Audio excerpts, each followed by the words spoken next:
Violet had been staring at her dressing room wall for a little over an hour, contemplating her uncertain future. All of the theatrics had become so ordinary to her now. She finally became numb to all of the excitement. Her heart had grown cold, the light within her had gone out. Everything seemed just a little darker now. "Are you almost ready, Violet?" Violet's mother asked. "I'm coming." "I just needed a minute," said Violet. With only a few minutes left till the show started, Violet rushed through the empty halls and down the winding stairs. After she grabbed her whip, she ran to find her place on the crowded stage. Violet felt a small sense of relief when she was once again next to her closest friend Misha, who just happens to be a lion. Although Misha couldn't speak, he always knew just what to say to Violet. The time had come for the show to start. Just like clockwork, Violet's father snapped his fingers to start the show. Within just a few moments, the strings of lights were lit, the clowns began to laugh, the band began to play, the monkeys clapped their hands, the elephants took their stance, the lions began to roar, and the curtains were parted to reveal this grand finale. After hours of entertaining, the show had come to its end. When the crowd finally left, the real work began. The Ardens went through their same routine. The same one they had followed day after day and year after year ever since Violet was born 18 years ago. The Ardens were an unusual family. There was Violet's father Jensen, her mother Rose, her older brother Silas, her younger sister Sawyer, and then of course Violet, who was the middle child. Each and every one of the Ardens had a gift. Jensen is a natural leader and thrives under pressure. He was in the military before starting the circus. So it doesn't come as a surprise that he is the ringleader. Rose is full of beauty and grace. She went to school for ballet but became an aerialist when she was expelled for daydreaming during rehearsal. Silas loves to make people laugh and is practically a comedian. He is the leading clown. Sawyer has a love for flying and has been training to be a trapeze artist since she was 3. She is now 8 and has almost mastered the art. Violet is fearless and tends to prefer animals over humans. She is the lion tamer and cares for the other animals as well. Everyone had their place. Or at least it seemed that way. "Bye, handsome. I'll see you in the morning, Misha," Violet whispered to Misha as he drifted to sleep. Violet made her way back inside the stadium. She knew she had to tell them tonight. She had been holding this secret in for too long. After wandering around the stadium for a few minutes, she finally found the rest of her family doing what they always do after a show. They were gathered around a fire while their father played the violin and their mother told them stories from when she was younger. It was a picture-perfect moment. What a shame it had to end. "Mom, Dad. Can I speak to you alone?"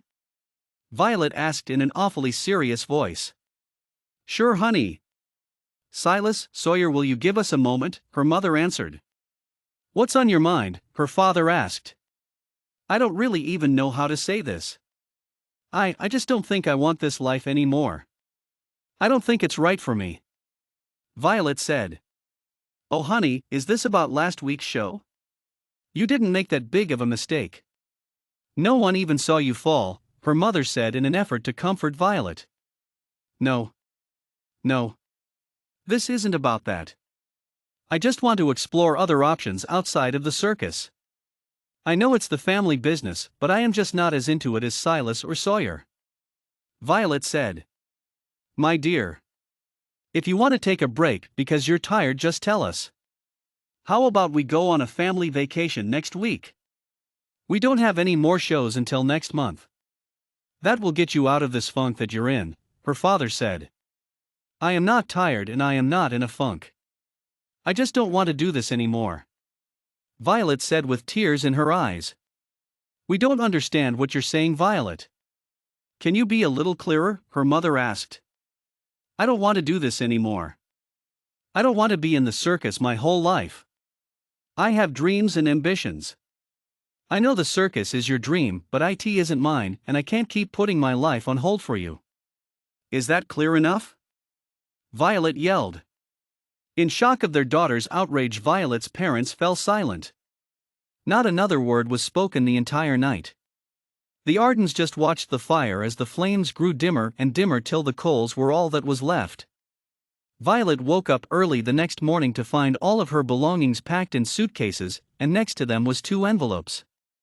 The first envelope contained a letter that read, "Dear Violet, we couldn't have asked for a better daughter. You have filled our lives with joy from the moment we laid eyes on you. To us you will always be our little girl. But we see now that you have grown into a very beautiful and strong woman. We're sorry. We should have noticed sooner. We should have listened to you. While we would love for you to stay with us forever, we know it wouldn't be fair to you. Your father and I have talked things over and have come to a decision. We want you to have as full a life as possible. Even if that means letting you go. You will find all of your belongings packed and ready for your next adventure. There is also a second envelope which contains enough money for you to travel to whatever corner of the earth you wish to, and you'll still have enough to buy a ticket home if that is what you wish. We have taken your sister and brother out for the day. We figured it would be easier this way. We know you tend to be very selfless, so we didn't want your decision to be altered by one of Silas' jokes or Sawyer's puppy eyes. We wish you the best, my dear. We will always be here for you whenever you wish to return. Now go ahead.